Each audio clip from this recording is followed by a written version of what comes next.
Dr. Peterson poses 6 questions in his invitation to the future. He also mentions 4 answers to go with them. The question energy needs is answered with exodus. Government overreach, the second question, is answered with hierarchy. Gigantism by ordered freedom. And finally and fourth, marriage should be answered with voluntary play, which the doctor mentions. The fifth question, the question that encompasses all others, the question of an ideal, cannot be answered by a lesser aspect, such as voluntary play, which is to be used in answering marriage. The sixth question, that of responsibility, must be answered in relation to the ideal brought forth in the fifth. So, let's start from voluntary play in marriage. Voluntary play is an essential aspect of the spirit that all marriages must be founded upon. That of the child.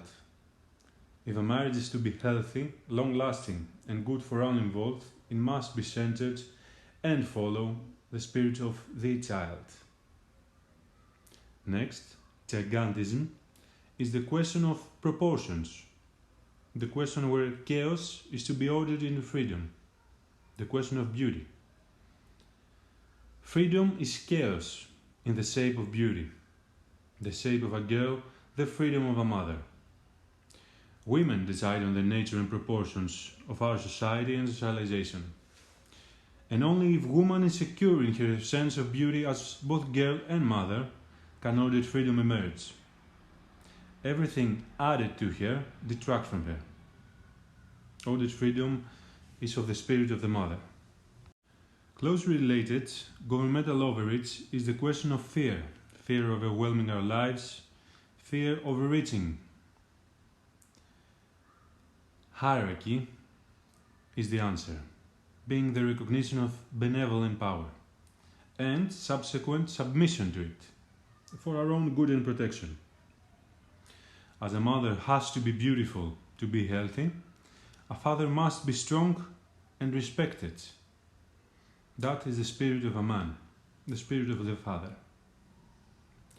Finally, energy needs, which are to be answered with exodus.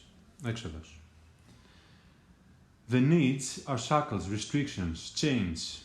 The chains must be broken, not the chained one, as Dr. Peterson aptly observes.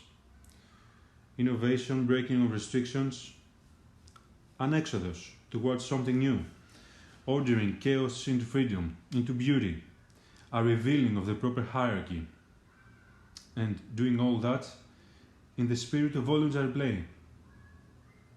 This is what we search for, and these are the capabilities of the spirit of the Son.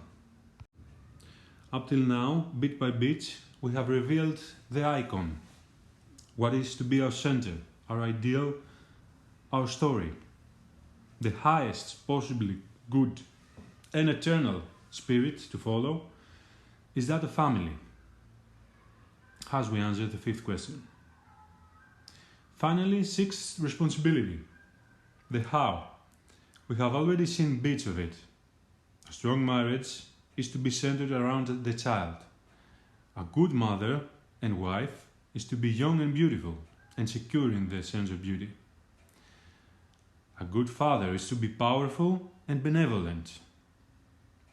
Still, the only spirit that we can turn upon as civilization and follow is the spirit we already have, the only spirit that can't get lost. This is the spirit of the Son. And the only thing we can offer it, so as to keep it close to us, keep it shining upon us, is brotherhood. Ways to find and establish friendships between men, and then encourage those men to forge those friendships with responsibilities, voluntary and joyfully accepted. But this is a practical question.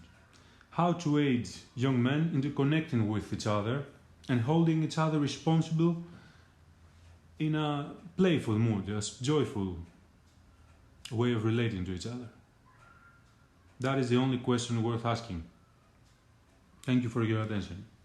If you have time, please see the longer video I have made concerning these topics.